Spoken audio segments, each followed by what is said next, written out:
안녕하세요. 저는 한국지질자원연구원 김홍인 책임연구원입니다. 저는 리튬계 폐부품 해치 시스템 및 유용자원 회수 상용기술 개발 연구를 수행하였습니다. 쉽게 말해서 전기자동차용 리튬 2차 전지 재활용에 대한 내용이 되겠습니다.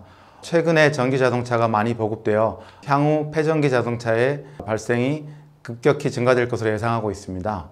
제가 말씀드릴 목차는 전기자동차의 리튬 2차 전지에 대한 개요, 그리고 리튬 2차 전지 시장 현황 및 전망, 리튬 2차 전지를 구성하는 소재 및 그리고 제조사, 리튬 2차 전지 재활용 연구 결과, 마지막으로 이러한 연구가 미치는 효과에 대해서 말씀드리도록 하겠습니다. 전기자동차는 크게 내연기관과 배터리가 함께 있는 하이브리드 자동차, 내연기관과 배터리가 함께 있으면서 배터리에 전기를 연결하여 충전할 수 있는 플러그인 하이브리드, 그리고 수소를 연료로 사용하여 만들어진 전기를 리튬이온 전지에 저장하여 사용하는 연료전지 자동차, 마지막으로 순수 전기차입니다. 일반적으로 연료전지 퓨얼셀 자동차에는 배터리가 없다고 생각하는데 공기를 흡입하고 산소와 수소의 화학 반응으로 전기와 물을 발생시키고 이러한 전기를 리튬이온 전지에 저장하고 그 전기를 사용하여 동력으로 쓰기 때문에 보시는 초록색 부분만큼의 한 60kg에서 100kg만큼의 리튬이온 전지를 포함하고 있습니다. 우리가 익히 알고 있는 현대자동차의 넥소는 약 50kg 정도의 리튬이온 전지를 탑재하고 있습니다. 현재 전 세계적으로 생산되고 있는 배터리는 세 가지 타입입니다. 첫 번째로는 일본의 파나소닉에서 생산되고 테슬라에서 채택하고 있는 18650 전지, 최근에는 21700 배터리까지 개발된 원통형 전지가 되겠고, 또 하나는 삼성 SDI에서 생산하고 있는 외장이 알루미늄 캔으로 되어 있는 사각 캔 타입, 마지막으로 SK와 LG화학에서 생산하고 있는 알루미늄 파우치 타입이 되겠습니다. 현재 세 가지 타입으로 생산되고 있는 점유율 또한 비슷하다고 할 수 있습니다. 따라서 향후 배터리 재활용 관련해서도 이러한 세 가지 타입의 배터리를 재활용할 수 있는 기술을 확보해야 하고, 이를 염두에 두고 재활용 기술을 개발해야 합니다. 지금 보여드리는 슬라이드는 국내 SNE 리서치라는 배터리 관련 동향 보고서를 발간하는 업체에서 예측한 전기자동차 판매 예측치입니다. 가장 먼저 중요한 첫 번째 드라이브는 200마일 이상의 주행거리를 확보한 전기차를 만들어야 한다였고, 두 번째 드라이브는 배터리 가격을 극복한 킬로와트아워당 150달러 정도 되는 최근 70kWh의 배터리가 생산될 경우 약 1,300만 원 정도입니다. 이를 극복해서 현재 2020년에는 전기차 판매가 약 한 70만 대 정도 판매되었다고 알려져 있습니다. 그리고 세 번째 극적인 드라이버가 걸리기 위해서는 애플, 구글과 같은 무인 자동차 신모멘텀을 갖는 자동차의 출현이 시작되어야 된다고 얘기하고 있습니다. 그래서 이것이 거의 유사하게 예측치하고 맞아지고 있는데요. 오늘 뉴스에서 애플에서 25년도에 운전대와 가속 페달이 없는 완전 자율주행차를 선보일 것이라고 블룸버그에서 발표를 했습니다. 이러한 예측은 실제보다도 과하게 예측한 면이 있으면서도 예측치와 맞아지고 있다는 얘기는 실제 예측치보다 훨씬 빠르게 성장하고 있음을 보여주고 있습니다. 또 블룸버그 에너지 파이낸스의 리포트에 따르면 2025년 이후 EV 비율이 급격히 증가하여 2038년 이후에는 약 50%를 넘어설 것으로 예상하고 있습니다. 그래서 대부분의 전기차의 성장을 급격하게 성장할 것으로 예상하고 있습니다. 보시는 그림은 국내 배터리 보급량과 누적 보급 대수를 통해서 향후 폐배터리의 발생량을 예측한 그래프입니다. 국내 전기차 배터리가 2024년에 10,000대씩 배출되고 2030년 이후에는 연간 10만 대씩 배출될 것으로 예측하고 있습니다. 이를 배터리로 환산하게 되면 약 3만 톤 정도입니다. 따라서 환경부에서는 전기차 폐배터리 재활용 체계를 마련하기 위해 전기차의 반납, 자원순환에 관한 법률, 폐기물관리법 등의 개정을 발빠르게 준비하고 있습니다. 2020년 전 세계 전기차 판매 시장을 살펴보면 테슬라에서 2020년 상반기에 모델 3로 약 14만 대 이상을 판매했으며 2020년에만 전기차가 약 70만 대 이상 판매된 것을 알 수 있습니다. 국내 전기차 시장에서도 모델 3가 가장 많이 판매하여 10,000대 이상을 판매했으며 1위를 차지했고, 그 뒤에 코나, 니로 등이 판매가 뒤따르고 있습니다. 2021년에는 새로운 전기차 아이오닉 5, EV6 등이 신규 전기차들이 판매되어 테슬라의 점유율이 낮아지기는 했을 겁니다만, 그래도 여전히 테슬라는 높은 판매량을 유지하고 있는 것을 알 수 있습니다. 지금부터는 2차 전지 제조사의 시장 점유율을 살펴보겠습니다. 2019년 대용량 배터리 시장 점유율은 일본 파나소닉이 29%, 중국이 43% 이상, 그리고 한국이 17% 정도를 차지하고 있었습니다. 그런데 2020년 들어와서 일본은 변화가 없고 국내 기업의 생산량이 높아지면서 점유율을 되찾아와서 한중일 공이 약 30%씩 나눠 가진 것을 볼 수 있습니다. 다음 슬라이드에서도 보여지겠지만 한국과 중국의 생산 캐파의 증가세는 가파르다고 할 수 있습니다. 2차전지 소재 현황을 살펴보도록 하겠습니다. 양극재의 초기 모델은 니켈, 코발트, 망간의 비율이 약 1대 1대 1로 3원 개의 양극재를 사용하였습니다. 그러나 제조 기술의 발전에 따라 주행거리를 확보하기 위해 니켈의 사용량이 높아지고 이에 따라서 523, 622, 811이 생산되고 있고 SK에서는 9반반이라는 높은 용량의 배터리를 생산하겠다고 선언하였습니다. 보시는 바와 같이 니켈의 함량이 높아짐에 따라 용량도 커지는 것을 알 수 있습니다. 이러한 양극재의 변화는 재활용 공정에서 가장 중요한 이슈입니다. 양극재 중 니켈의 함량이 높아짐에 따라 향후 용매 추출이라고 하는 핵심 공정 설계의 중요한 자료가 됩니다. 또한 양극재 계열별 사용 비중에서 NCM과 NCA의 비율은 점점 높아지고 있으며 최근 중국에서 테슬라가 리튬 인산철 배터리를 채택하겠다고 선언한 것은 주행거리가 짧은 자동차에서는 리튬 인산철 배터리를 사용하여 자동차 가격을 낮추겠다고 선언하였다고 할 수 있습니다. 중국과 한국의 배터리 생산은 급격히 늘고 있으나 일본의 생산량은 거의 그대로 유지됨을 알 수 있습니다. 보시는 내용은 본 과제의 최종 목표와 세부 기술 개발 내용입니다.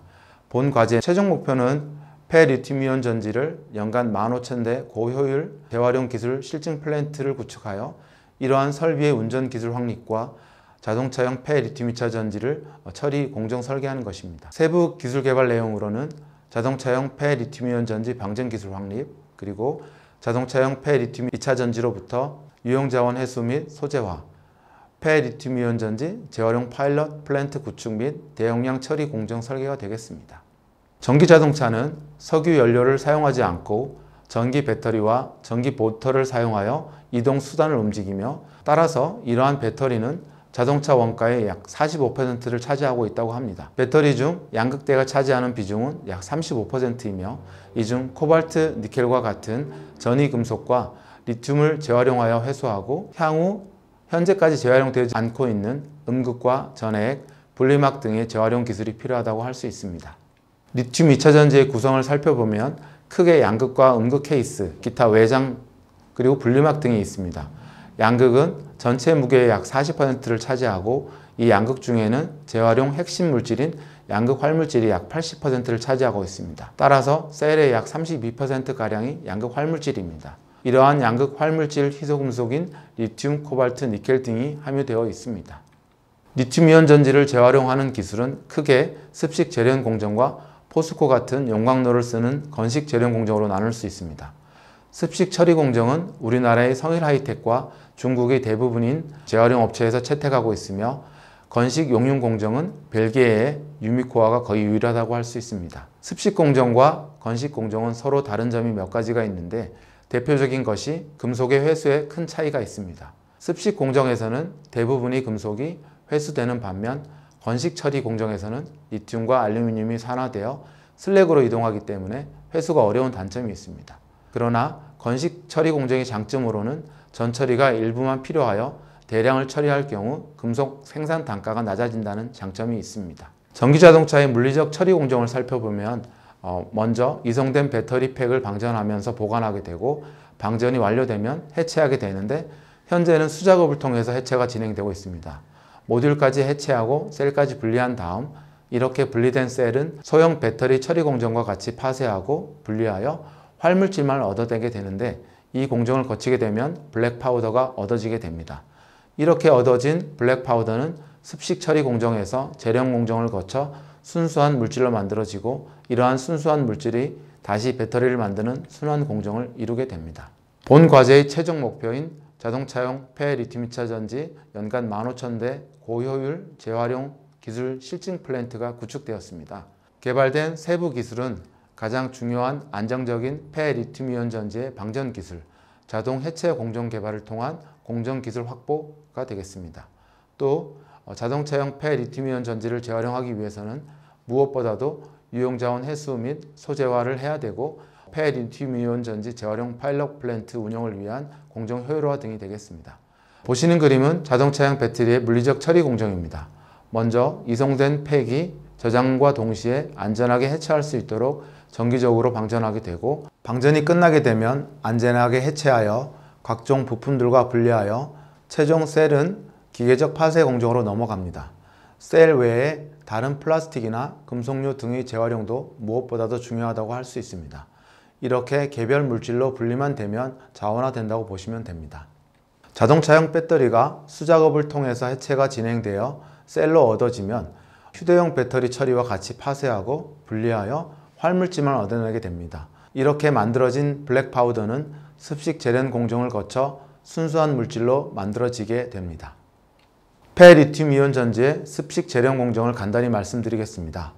전처리로 분말로 만들어진 배터리 활물질을 코발트와 망간을 물에 녹여내고 침출 용액의 pH 조절을 통해 불순물을 제거하고 용맥 추출이라고 하는 분리 정제 기술로 순수한 코발트, 니켈, 망간 등을 회수하게 되면 최종적으로 리튬이 남게 되는데, 이를 침전 회수하여 탄산 리튬이나 수산화 리튬을 만드는 것이 일반적인 리튬 2차 전지의 습식 처리 공정입니다. 전해 채취 공정은 금속 이온이 용액 중에 녹아 있어 이를 전기를 가하여 환원하여 금속 상태를 얻어내는 공정으로 순수한 니켈과 코발트를 만들 때 적용되는 기술입니다. 용맥 추출을 통해 얻어낸 고순도, 고농도 코발트 니켈 용액을 감압 중류를 통해 용액의 금속 농도를 높이고 온도를 낮춰 마치 소금 같은 결정을 만들어 황산 니켈과 황산 코발트를 만들어서 다시 배터리 원료로 재활용하게 됩니다. 최근 사용량이 늘어나고 있고 향후 재활용 대상에 포함되어야 할 ESS에 대해 살펴보고자 합니다. ESS는 셀이 모여 트레이를 만들고, 이러한 트레이가 모여 모듈과 렉을 이루고, 이러한 모듈과 렉이 모여 컨테이너 형태로 ESS 시스템으로 설치되어 운영됩니다. 이러한 ESS는 자동차용 배터리 100대 이상으로 구성되어 향후 ESS의 보급 및 활성화에 따라 재활용 연구도 필수적이라 할 수 있습니다. ESS 시스템에 사용되는 트레이의 재활용 가능성을 확인하기 위해 트레이를 해체한 결과입니다. ESS 트레이의 무게는 약 33kg이며 해체한 결과 ESS 트레이도 56%의 셀을 가지고 있고 플라스틱이 13%, 외장 케이스가 26%로 자동차용 배터리와 유사한 비율을 가지고 있다는 것을 확인했습니다. 해체한 ESS 셀의 성분 분석 결과 자동차 전지와 유사하게 111 조성으로 제조되었음을 확인할 수 있었고, 이는 향후 523이나 622, 811 조성으로 제조될 수 있음을 알 수 있습니다. 저희 한국지질자원연구원과 함께 재활용 기술 개발을 통해 국내 유일하게 리튬이온 전지만을 재활용하는 회사로 성일하이텍이 있으며, 2006년부터 리튬이온 전지의 활물질을 분리하여 전처리 공장을 운영하였습니다. 2011년 활물질을 재활용하여 순수한 물질까지 제조하는 공장을 설립하여 현재까지 운영하고 있으며, 현재 습식 2공장까지 운영하여 배터리 기준으로 약 5만 톤을 처리할 수 있는 용량을 운영하고 있으며, 배터리 원료의 대부분인 황산화물과 메탈, 그리고 메탈 용액으로 생산할 수 있는 기술을 가진 기업으로 국내 배터리 산업에도 이러한 기업이 있다는 것은 배터리 산업에 큰 힘이 될 수 있다고 말씀드릴 수 있습니다.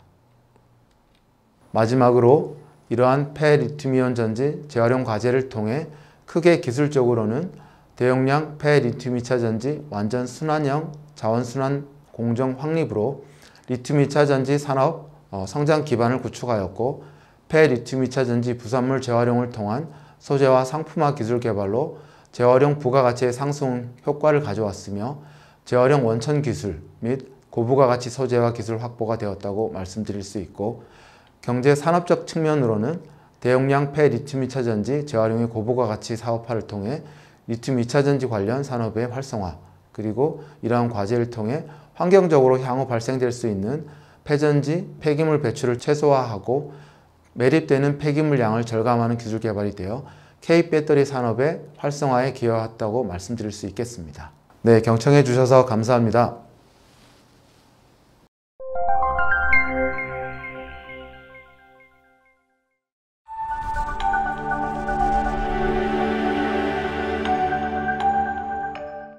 안녕하십니까. 진에너텍의 김경현 연구소장입니다. 지금부터 우수성과 20선 합동성과 발표를 시작하겠습니다. 본 연구는 폐자원 에너지와 기술 개발 사업의 지원을 받았으며 유기성 슬러지 처리를 위한 바이오드라잉 기술 적용 및 건조 슬러지 고체 연료화 기술 개발이라는 과제명으로 주관기관인 진에너텍과 위탁기관으로 서울시립대학교 고등기술연구원이 참여하였습니다. 연구과제의 최종 목표는 합폐수 처리시설에서 발생하는 유기성 슬러지의 환경친화적인 처리를 위해 건조에 소요되는 에너지를 최소화, 악취 저감, 슬러지 건조물의 에너지화를 위한 유기성 슬러지 처리를 위한 바이오드라잉 기술 적용 및 건조 슬러지 고체 연료화 기술 개발이 되겠습니다. 본 과제는 함수율 80%의 유기성 슬러지를 벌킹 에이전트와 어멘트먼트 혼합 후 바이오드라잉을 통해 14일 이내에 함수율 35%까지 건조하고 열적 건조 및 성형하여 최종 함수율 10% 이하의 연료탄을 제조하는 기술을 개발하는 것입니다. 주요 연구 성과 목표로는 건조 연료 적합 인증서, 최종 배출구 복합 악취 500배 이하, 150일 연속 운전이 되겠습니다. 1차 연도 기술 개발 목표는 오토닐 바이오드라잉 파일럿 플랜트 설비 설계 및 제작으로 3개월간 수행하였습니다. 좀 더 자세하게 건조기술 에너지화 기술, 악취 방지 기술 및 응축수 처리 기술에 대한 문헌 및 사례 조사를 하였고 충남 청량군 부지를 선정하였으며 원료 투입의 물성 분석을 통해 도출된 설계 인자를 기반으로 파일럿 플랜트 설계를 진행하였습니다. 2차년도 기술 개발 목표는 오토닐퍼 바이오드라잉 파일럿 플랜트 시종 및 운전을 통한 50톤일 바이오드라잉 실증 설비 설계안 도출로 13개월간 수행하였습니다. 좀 더 자세하게 파일럿 플랜트 설치 부지 토목 건축 및 건조 연료화 설비, 환경 설비의 시공을 완료하였으며 설비 운전을 통해 발생한 문제점에 대해 1차 설비 개선을 완료하였고 CFD 모델링, 에너지화 시설 설계, IoT 설계 검토 등을 수행하였습니다. 3차년도 기술 개발 목표는 오톤버드의 유기성 슬러지 건조 자원화 통합공정 개발 및 ONM 매뉴얼 도출로 15개월간 수행하였으며 이어서 자세하게 설명드리도록 하겠습니다. 연구를 위한 연구소 부지는 충남 청량군 비봉산업단지 내에 주관기관의 본산 공장 옆에 선정하여 설비 구축 및 테스트 운전을 수행하였으며 연구 수행을 위해 기존의 폐기물 종합 재활용업 허가 변경을 수행하였습니다. 바이오드라잉 공정은 슬러지 및 톱밥을 혼합하고 바이오드라잉을 통해 함수율 35% 수준까지 건조한 후 열적 건조를 통해 함수율 15% 이하로 건조하고 성형을 통해 최종 고용 연료를 생산하는 것입니다. 건조 공정에서 발생하는 배가스는 분진 제거 후 환경 설비를 통해 악취를 제거한 후 배출하여 환경 오염을 최소화할 수 있도록 공정을 구성하였습니다. 바이오드라잉 패들 디스크 드라이어 설비를 구축하고 배출되는 배가스를 처리할 수 있는 환경 설비를 구축 완료하였습니다. 그리고 현장 운영 상황을 중앙제어실과 스마트폰을 통해 실시간으로 확인할 수 있도록 IoT 시스템을 구축하였습니다. 구축된 파일럿 플랜트의 운전 시 발생한 문제점은 다음과 같습니다. 주로 발생한 문제는 이송시료의 물성 특성으로 인한 막힘, 적체 현상, 브릿지, 코팅, 부식 등이었습니다. 보시는 바와 같이 설비 트러블로 인해 투입 물질이 역류하거나 스크류 등의 이송 설비가 코팅되고 슈트가 막히는 등의 문제가 다수 발생하였습니다. 앞서 제시한 문제점들을 개선한 내용입니다. 역류 현상을 해결하기 위해 원료 투입 설비를 일체형 설비로 투수 제작하고 이송 설비를 최소화하였습니다. 또한 재질 개선, 도장, 안식각 개선 등 격백 설치 등으로 이송 물질의 물성으로 인한 발생한 문제를 해결할 수 있었습니다. 다음은 바이오드라잉에 투입하는 원료에 대한 검토 결과입니다. 우선 투입 슬러지 선정을 위해 다양한 샘플을 확보하여 수분, 가염분, 발열량 등을 분석하여 가염분 함량이 높고 수분 함량이 적은 비소와 하수 슬러지를 선정하였습니다. 다음은 벌킹 에이전트의 선정 결과입니다. 겉보기 밀도와 함수율 측정 및 혼합 테스트를 통해 낮은 수분 함량과 하수 슬러지와 혼합이 균일하게 이루어지도록 충분한 공급을 형성하여 호기성 미생물들이 충분한 공기 공급을 형성해 줄 수 있는 톱밥을 최종 벌킹 에이전트로 선정하였습니다. 다음은 어멘트먼트의 바이오드라잉 건조 공정에서 호기성 미생물들의 활성화에 의한 건조 요령을 확보하기 위해 충분한 유기물을 함유하고 있으며 투입 물질의 수분 조절 역할을 할 수 있는 건조 슬러지를 선정하였습니다. 다음은 바이오드라잉 건조 공정의 주요 운전 인자로서 미생물에 의한 발열을 유도하기 위해 투입 원료는 적절한 유기물과 미생물 활동을 위해 적절한 수분 함량 조건을 갖추고 있어야 합니다. 또한 호기성 미생물에 공기를 공급함과 동시에 건조기 내부 온도 제어, 수분 배출의 밸런스를 유지할 수 있도록 적절한 소풍량이 중요한 운전 인자가 되겠습니다. 이 외에도 투입 원료는 적절한 공급을 통해 투입된 공기가 원료에 골고루 공급될 수 있도록 합니다. 다음은 바이오드라잉 운전 결과입니다. 실험은 계절별 총 6차례의 실험을 수행하였으며 바이오드라잉 공정의 투입 배출 물질의 특성은 보시는 바와 같습니다. 투입 물질 함수율은 60% 수준으로 투입하였으며 동계 14일, 하계 10일 이내 목표 함수율인 35% 수준으로 건조가 되는 것을 확인하였습니다. 특히 마지막 장기 4차의 경우 유업계에서 발생한 폐소슬지를 대상으로 실험한 것이었는데도 14일 이내에 목표치까지 건조가 이루어진 것으로 보아 하수슬지뿐만이 아니라 폐소슬지까지 다양한 분야에 적용 가능함을 시사합니다. 다음은 바이오드라잉 공정의 최적화 방안 도출 부분입니다. 최적화 방안은 시뮬레이션 결과와 실제 운전 결과를 이용하여 도출하였습니다. 다음의 표에서 보시는 바와 같이 하수슬지의 물성에 대한 가연분 함량과 고위 발열량은 건 기준으로 각각 80%와 4,400kcal 이상이어야 합니다. 유기물질 공급원이 되는 건조 슬러지의 투입량은 층계, 하계, 추계에는 총 슬러지의 가연분 중량이 전체 투입 물질 중량의 14% 이상이 되는 투입량, 동계에는 이보다 높은 16% 이상이 되는 투입량이어야 합니다. 수분 조절제의 기능을 가지는 톱밥의 투입량은 총 투입 물질의 수분 함량이 55에서 60%가 되는 투입량이 되어야 합니다. 배출가스 온도는 층계, 하계, 추계에는 45도에서 50도 사이, 동계에는 40도와 45도 사이가 되도록 공기 공급량을 조절하여야 합니다. 바이오드라잉 공정 배출 물질의 수분 함량이 35% 이하가 될 때까지 층계와 추계에는 12일에서 14일, 하계에는 10일에서 12일, 동계에는 14일이 소요됩니다.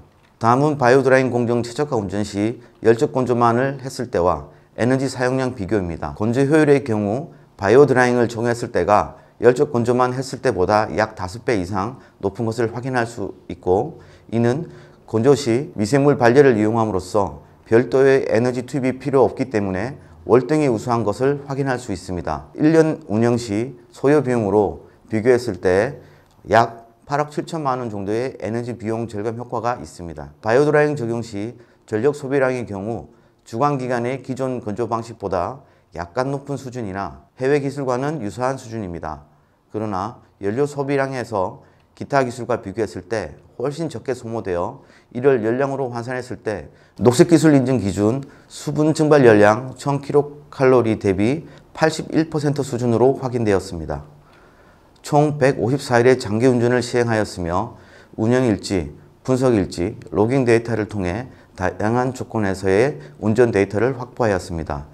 유지관리 지침서를 통해 초보자도 쉽게 운영할 수 있도록 운전 및 유지 보수 자료를 작성하였으며 최적화 운전 결과를 기반으로 50톤 per day 스케일업 설계를 진행하였습니다. 투입 및 배출 물질에 대한 함수율, 동계 14일, 하계 10일의 체류 시간에 대해 폐기물 분석 전문기관을 통해 검증을 받았고, 최종 생산된 연료탄 분석을 통해 우수 재활용 제품 품질 기준에 적합한 것을 검증하였습니다. 악재 검사 지정기관을 통해 환경설비 최대 배출구 복합악칙 300배 바이오드라잉 연료탄의 악취 저감 효과를 검증하고 환경설비 최적화를 통한 최종 배출 응축수 수질 개선을 검증하였습니다. 제조된 연료탄의 현장 적용 가능성 및 검증을 위해 발열량 및 내구성을 평가한 결과 우드 펠렛과 유사하거나 높은 수준으로 미세분이 적어 취급하는 데 용이하여 수입산 우드 펠렛을 대체하는 다양한 분야에 적용이 가능합니다.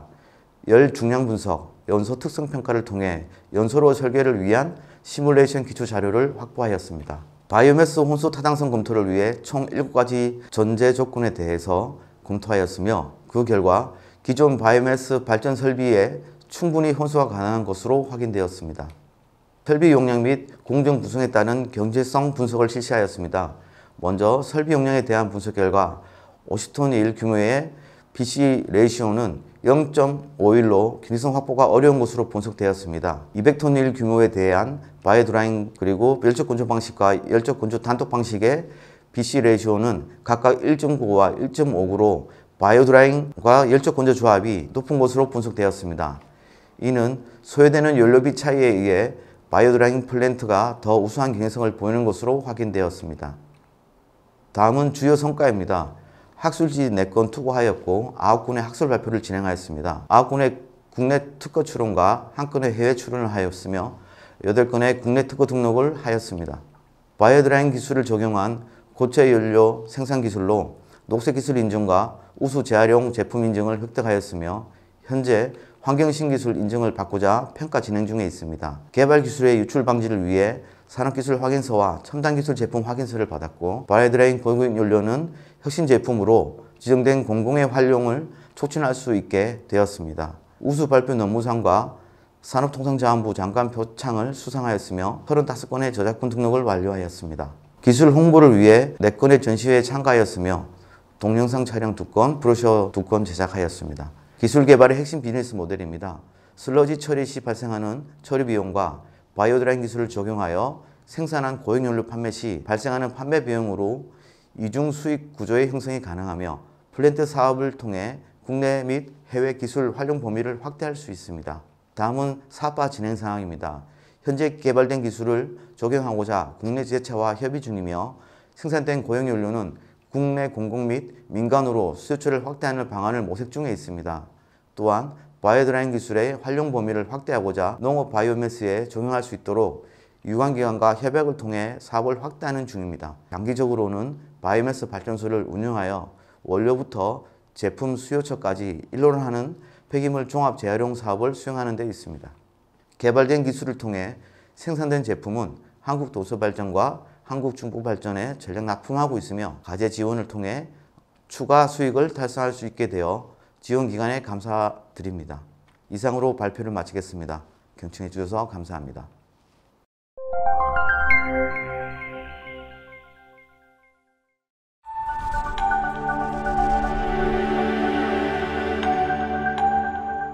안녕하십니까. 저는 주식회사 SGR테크의 대표이사를 맡고 있는 김성호입니다. 지금부터 저희 회사에서 연구한 듀얼패크와 라디칼 유도제를 이용한 원위치 오염 토양 고도지중 산화 기술 개발에 대해서 발표하도록 하겠습니다. 발표 순서는 연구기관의 소개를 시작으로 과제의 개요 및 성과를 발표하도록 하겠습니다. 연구기관 소개입니다. 이번 연구과제의 주관기관인 저희 SGR테크는 2000년 8월에 설립하여 20년 이상 오염토양 정화사업과 지하수 정화사업을 주 비즈니스 모델로 하고 있는 기업으로 지속적인 기술 개발을 통해 꾸준히 성장하고 있는 환경 엔지니어링 기업입니다. 현재 울산에서 오염토양을 반입할 수 있는 반입 정화시설을 보유하고 있으며 실제 오염토양과 지하수 정화공사 현장에 기술 개발된 많은 특허 기술을 적용하기 위해서 노력하고 있습니다.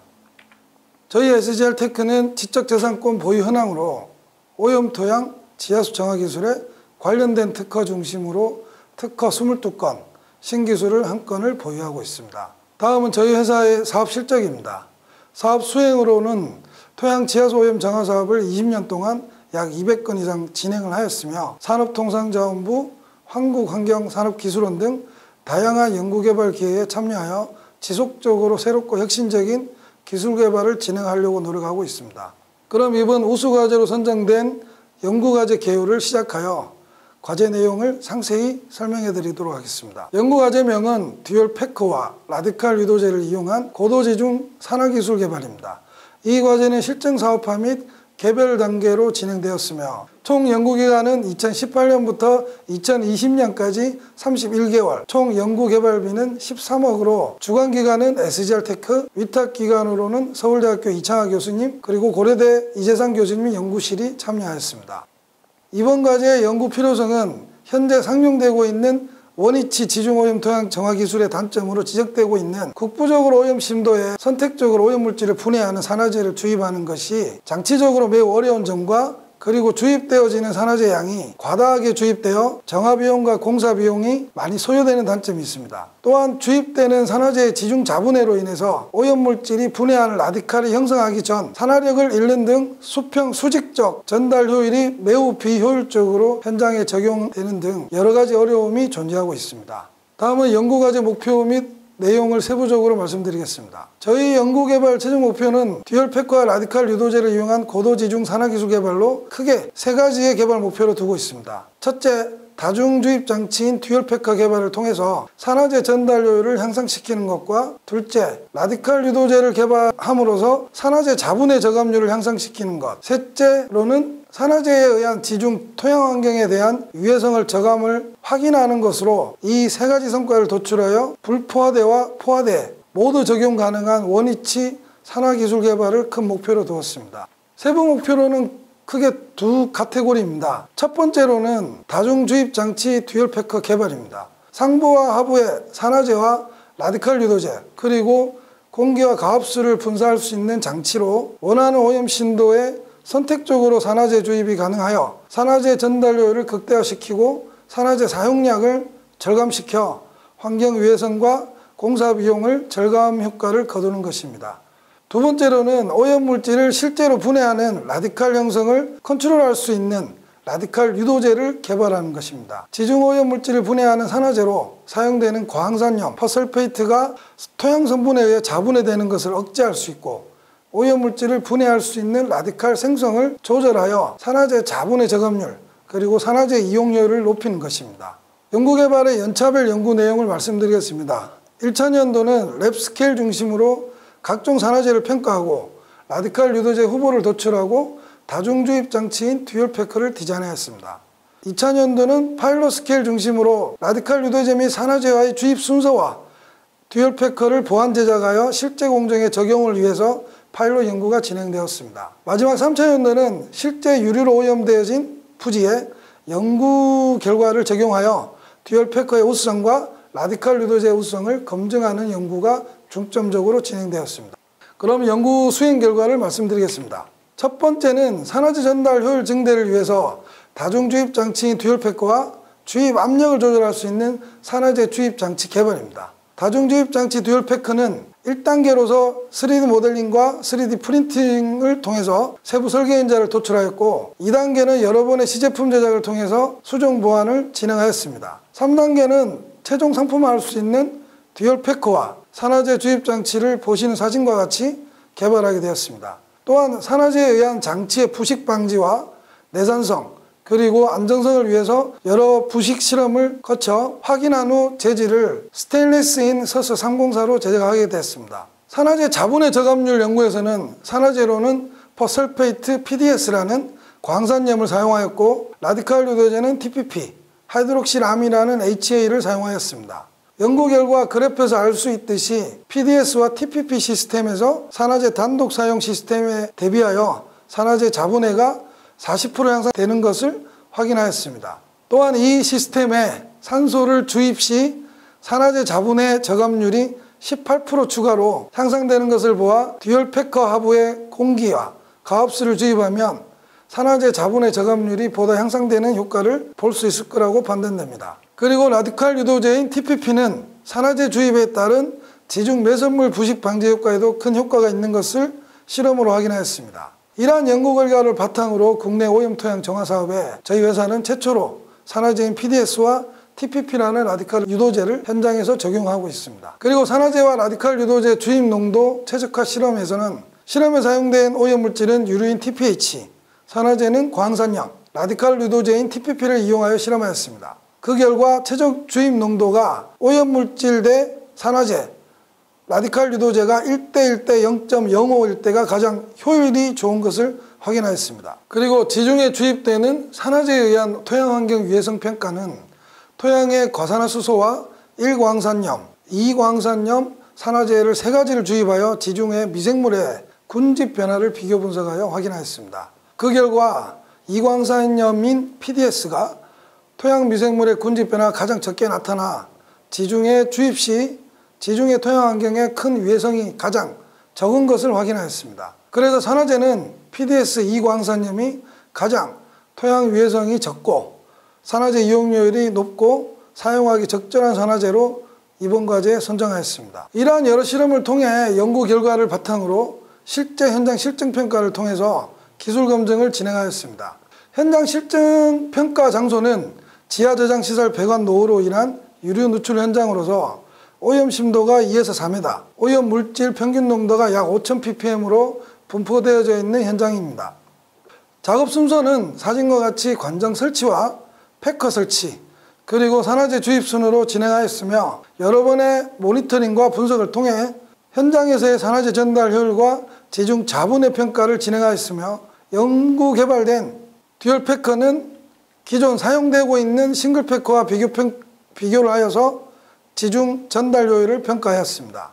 현장 실증 평가를 통해서 기술 검증을 한 결과 보시는 그림과 같이 기존 싱글 패커를 사용했을 때보다 듀얼 패커와 라디칼 유도제를 사용할 때 주입되는 산화제 전달 효율이 80% 이상 향상되고 산화제 지중 자분의 저감률이 30% 이상 향상되었으며 실제 주입되는 산화제 양이 약 3배 이상 절감하는 효과를 거두었습니다. 또한 그림과 같이 오염되어진 심도에 직접 주입 가능함으로써 오염 물질과의 접촉 효율을 극대화시키고 산화제의 수평적 전달 효율이 매우 우수하고 산화제 전달하는 유효 면적이 매우 커진다는 것을 알 수 있었습니다. 또한 듀얼 패커와 라디칼 유도제를 사용하여 지중 산화제를 주입하였을 때 산화제 영양 반경이 42% 이상, 유효 면적이 67% 이상 향상되어서 오염 토양 정화를 위한 관정 착정 개수가 약 60% 이상 줄어들었습니다. 관정 착정 비용 절감과 약품 비용을 30% 이상 절감할 수 있어 경제적으로 매우 우수한 것으로 확인되었습니다. 다음은 이번 과제로 거둔 성과입니다. 연구과제를 통해 도출한 결과를 바탕으로 국내 특허를 3건 등록하였으며 현재 관련 특허 1건은 진행 중으로 있습니다. 또한 논문 성과로는 논문은 SCI급 논문 7건을 게재를 진행하였으며 기술 홍보로는 보시는 사진과 같이 YTN 사이언스 황금 나침반 기술자들이라는 신기술을 보유한 기업 소개하는 TV 프로그램에 2020년 9월에 75회차에 방영되어 개발되어진 듀얼 패커와 라디칼 유도제를 홍보할 기회가 있었습니다. 이번 연구로 정리된 듀얼 패커와 라디칼 유도제를 이용한 지중 정화 기술을 가지고 저희 회사는 8건의 공사 계약을 성사하였으며 장비와 약품 판매 1건을 포함해서 전체 9건의 매출 실적을 올렸습니다.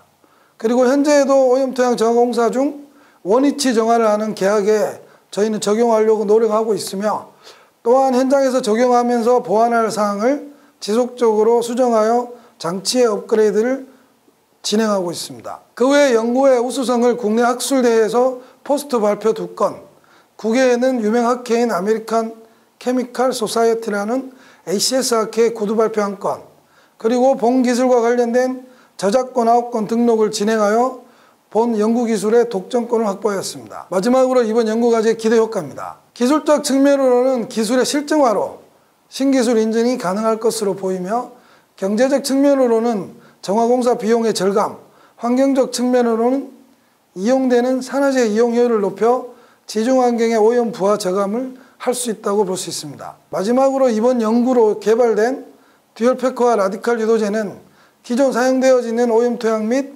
지하수 정화 공정에 연계해서 사용할 수 있을 거라고 판단되고 현재 사용되는 정화 공정에 많은 변화를 줄 것으로 기대하고 있습니다. 이상으로 듀얼 패커와 라디칼 유도제를 이용한 원위치 오염 토양 고도지중 산화기술 개발의 발표를 마치도록 하겠습니다. 감사합니다.